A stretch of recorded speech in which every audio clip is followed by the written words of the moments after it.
Bom dia, meus irmãos, que a paz esteja com vocês. Eu estou aqui com um trecho da Bíblia, né? Se encontra no livro de Eclesiastes, capítulo 11, e é um texto que reflete muita sabedoria, é um texto com muitas informações e para pegar informação por informação, daria realmente um vídeo muito longo. Pode ser que eu faça isso num outro momento, mas acredito que não é o que vai ser feito hoje.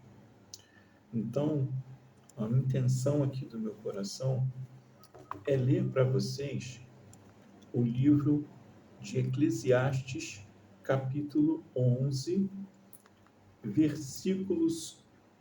versículo 1 ao versículo 4, tá?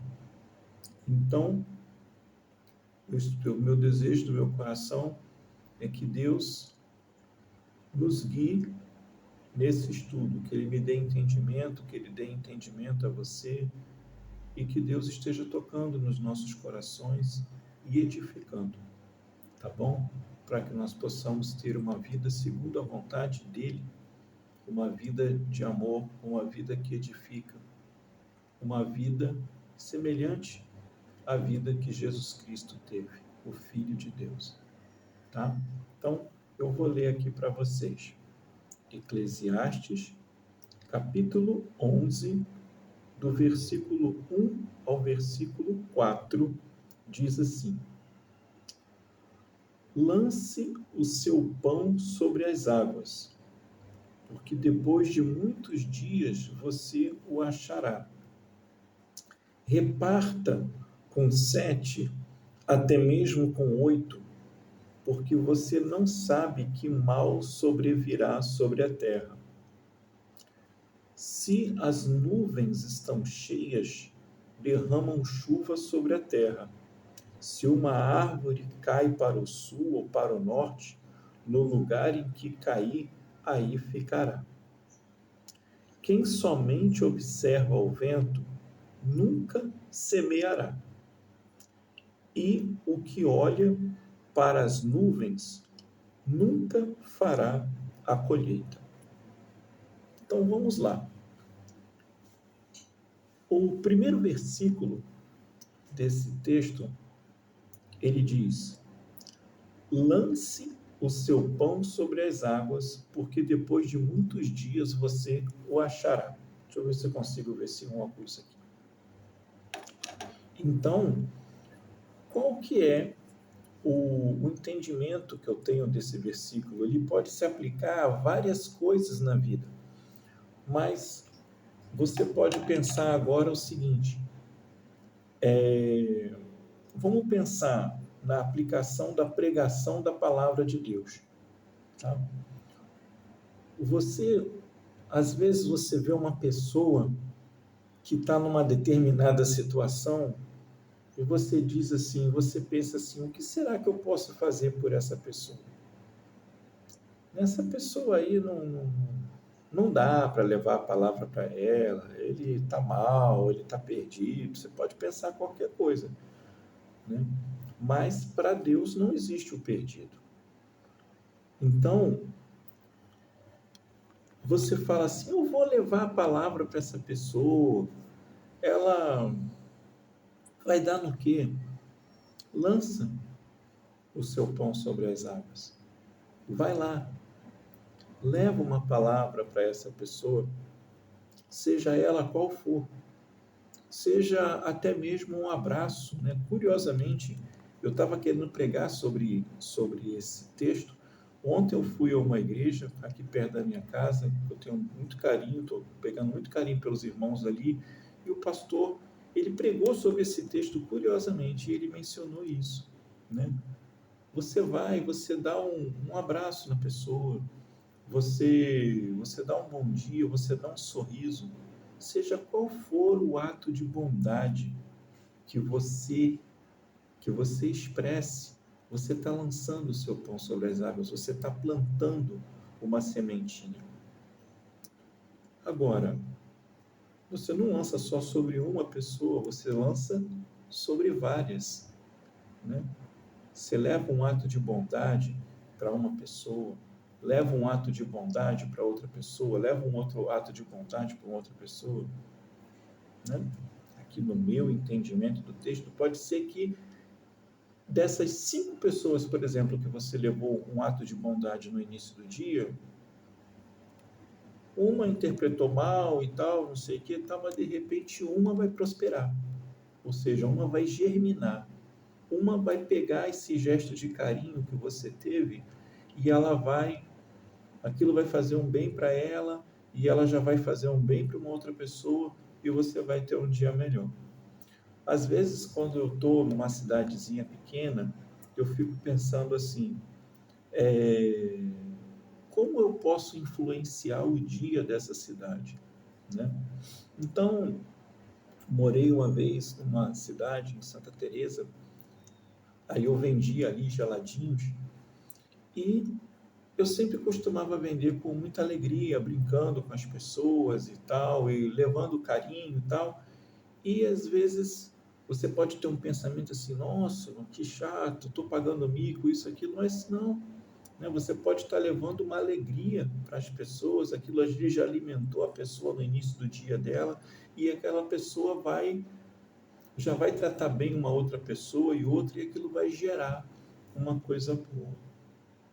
Né? O outro lado, que eu não vou nem dar muito crédito aqui, também existe. Se você chegar e maltratar alguém, tratar uma pessoa mal, ser grosseiro com uma pessoa, essa pessoa vai ficar triste e vai poder ter uma tendência de ser grosseira também, ou seja, você plantou uma semente que não deveria ter plantado, tá? Um outro entendimento também que eu tenho desse lance, vou pegar meu óculos aqui, o óculos da minha mãe, né? Eu preciso fazer um óculos para mim, então que bom que ela tem um grau meio parecido com o meu aqui. Então vamos lá. Um outro entendimento que eu tenho de lance seu pão sobre as águas, porque depois de muitos dias você o achará, né? Lance. Inclusive tem um louvor muito bonito, né? Que fala assim: lance agora seu pão sobre as águas e depois de muitos dias você o achará. Se eu conseguir, eu estou ainda aprendendo a mexer com o YouTube, né? Se eu conseguir ter uma coisinha de descrição, vou ver se eu acho para colocar um louvor muito bonito, né? Quem sabe eu não consigo aqui terminar esse vídeo com esse louvorzinho aí. Que Deus nos ajude, né? Que seja feita a vontade dele. Então, qual o outro entendimento que eu tenho de lance agora seu pão sobre as águas, depois de muitos dias você o achará? Vou pegar um exemplo meu mesmo, que pode servir para você em outra coisa. Eu gosto de escrever. Agora estou meio parado, mas eu gosto de escrever. E eu passei muito tempo escrevendo um livro. Né? Muito tempo. Passei 3 anos, mais ou menos, escrevendo um livro, com o intuito de que outras pessoas lessem esse livro. Um livro falando sobre os mandamentos de Jesus e tal, mas eu levei 3 anos fazendo isso. Então, isso é um exemplo de lançar o pão sobre as águas, ou seja,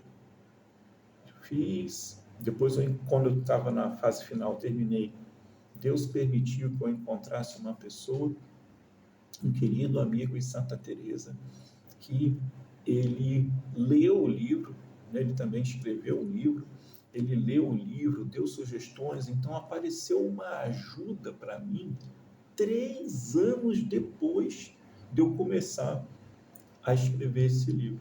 Quando eu comecei ali no papel direitinho, depois eu tive condições de comprar um computador, aí eu fui para o computador. Foram 3 anos, aconteceu muita coisa, apareceu pessoas no meio do caminho que ajudaram, que trabalhavam na prefeitura, os colegas ali davam uma dica, então foram acontecendo muitas coisas, e no final, ou seja, 3 anos depois, apareceu uma força muito grande para me ajudar a concluir esse livro, né? E essa força muito grande, ela veio 3 anos depois. Então, eu tomo isso na minha vida, né? E eu penso assim com você, pegando aqui nesse primeiro versículo, né? Você tem algum sonho, algo que você acredita, que sabe que vai ser bom para as pessoas, né? Seja ele um sonho de pregar a palavra de Deus, o mundo é muito carente disso. Seja ele um sonho de fazer uma empresa que você acha que vai ajudar as pessoas, acha que vai gerar emprego com dignidade, vai gerar bons salários, uma boa intenção, né? Ou se você tem algum sonho que demora, a pergunta é essa, você tem algum sonho que se você pegar e investir nele agora, seja ele qual for, você vê que o resultado vai demorar? O livro ele diz isso. Lance agora seu pão sobre a... Lembrando, sonho bom, sonho de acordo com a vontade de Deus. Então, esse livro de Eclesiastes, aqui nesse versículo, ele vai dizer exatamente isso. Lance agora seu pão sobre as águas, que depois de muitos dias você o achará. Tá? Agora, tem uma questão também bastante interessante, que eu vou ler agora de novo o restante dos versículos para, né, aqui o Salomão, acredito que ele teve muita sabedoria, acredito eu que o livro de Eclesiastes foi escrito depois de Provérbios, então Salomão já estava com mais idade, já estava com mais experiência de vida, e creio que ele foi muito usado por Deus para isso. Então, deixa eu pegar o restante aqui, que agora vem um paralelo nessa situação. Olha só. Bom, lance o seu pão sobre as águas, porque depois de muitos dias você o achará. Aí no versículo 2 vem: reparta-o com 7, até mesmo com 8, porque você não sabe que mal sobrevirá sobre a terra. E aí?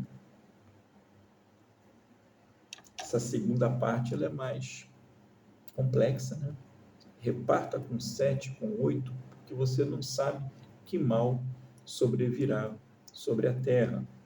Então, aqui, essa parte reparta com 7, com 8, eu já vejo ela mais no campo de uma pessoa que está trabalhando mesmo, propriamente num exemplo literal aqui.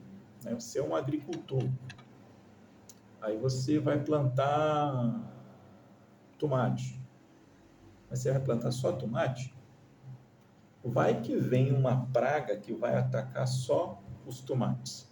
E aí? Aí você vai ficar com as suas finanças prejudicadas. Aí tem agricultor que diz, não, mas eu posso botar um defensivo agrícola daqui, dali e tal. Pô, né, eu quando estava na minha época de escola, o nome era agrotóxico mesmo. O ideal é você tentar fazer o quê? Uma produção orgânica, uma produção que ela não dependa do uso de agrotóxicos. Então, como você não tem, eu não sou muito bom de agricultura, mas pelo menos aqui é o entendimento que eu estou tendo do texto, se você quer ser um produtor orgânico, tenta diversificar, né, as suas obras, as suas plantações. Eu planto um pouco de tomate, pede o direcionamento a Deus, né, mas planta. Aí eu dar um exemplo, um pouco de tomate, um pouco de pimentão, um pouco de pepino, tal, né? Ou ainda, no lance agora o pão sobre as águas, eu planto uma sementinha de goiaba que vai demorar para dar, mas um dia vai dar, né? E aí agora eu lembro de novo da pregação de ontem, né? Uma pregação muito bacana que o pastor disse uma coisa: não plante uma árvore querendo apenas que você colha frutos dessa árvore, porque você já colheu o fruto de árvores que foram plantadas por outras pessoas. Então, o sentimento aqui, né, muito bacana da pregação de ontem, que eu estou aqui colocando de novo, é: não seja egoísta. Você já não pegou fruto de árvore que não foi você que plantou? Então, o que custa você pegar uma sementinha em determinado lugar, você plantar uma árvorezinha? O que custa você passar por um lugar, você vê que tem uma arvorezinha que está sofrendo, uma arvorezinha que ela não vai dar muito certo por ali, e você retirar essa arvorezinha dali, fazer um vasinho para ela, cuidar dela, tal. E se de repente você é uma pessoa que não tem uma propriedade rural ou não tem um quintal, só tem uma casa, pega essa árvore, quando ela já estiver bonitinha, e doa para alguém que tem uma propriedade rural ou que tem um quintal, mesmo sabendo que você, de repente, nunca vai colher um fruto dessa árvore, mas Papai do céu vê tudo que você faz. Nós não devemos viver aqui na terra pensando, não, eu vou fazer uma coisa aqui, fulano vai ver, eu vou fazer uma coisa aqui, que eu vou me dar bem aqui. Viva aqui na terra sabendo que Deus está te observando. Tem um texto na Bíblia, né, agora eu não lembro se é Jeremias, se é Isaías, é um texto do Antigo Testamento, que ele, perdão, que ele diz o seguinte: os olhos de Deus estão sobre todo o lugar. Então, os olhos de Deus veem tudo, né? Então, procura ter uma vida bacana, né? Uma vida que agrada a Deus, porque Deus, Ele é Pai, Ele é nosso Pai, e Ele é um Pai muito bom e muito paciente. Paciente com os nossos erros, paciente com as nossas falhas, mas e aí? Vai ficar usando dessa paciência de Deus, né? Então, agora aqui, né? Ó, reparta com 7. Esse aqui eu já fiz o meu comentário e tal. Versículo 3 vai dizer assim: depois do reparta com 7, até mesmo com 8, porque você não sabe que mal sobrevirá sobre a terra, né? Não sabe, né? O que eu acrescento aqui. Versículo 3: se as nuvens estão cheias, derramam chuva sobre a terra. Se uma árvore cair para o sul ou para o norte, no lugar em que cair, ali ficará. Então, esse versículo 3, ele já tem a ver com o comentário que eu fiz, né? Você tem uma plantação, pode dar muito bem para um lado, mas o outro lado pode não dar. Isso aqui também ficaria, né, hoje em dia, que já tem uma vida mais urbana, seria também uma coisa voltada com as suas finanças, né? As suas finanças. Entendeu? Aí isso bate de novo na pregação de ontem, em que o pastor disse que você não tem segurança de nada na terra. A segurança está em Deus. Quer um exemplo? Quem tem tanta gente querendo fazer concurso público, né? Tem tanta gente querendo fazer concurso público, porque pensa assim: se eu for servidor público, eu vou ganhar certinho, direitinho, todo mês e não vou ser mandado embora. Bom, você está conversando com um ex-servidor público concursado de cargo efetivo. E aí? Eu fui demitido, né? Eu não posso julgar, né? Por que a prefeitura fez isso comigo? Porque nós não devemos julgar segundo a aparência, mas julgar segundo a reta justiça. Então, vamos colocar aqui, né, que eu fui reprovado no estágio probatório. Eu tive notas baixas, apesar de eu não concordar com as notas que foram dadas, não todas, umas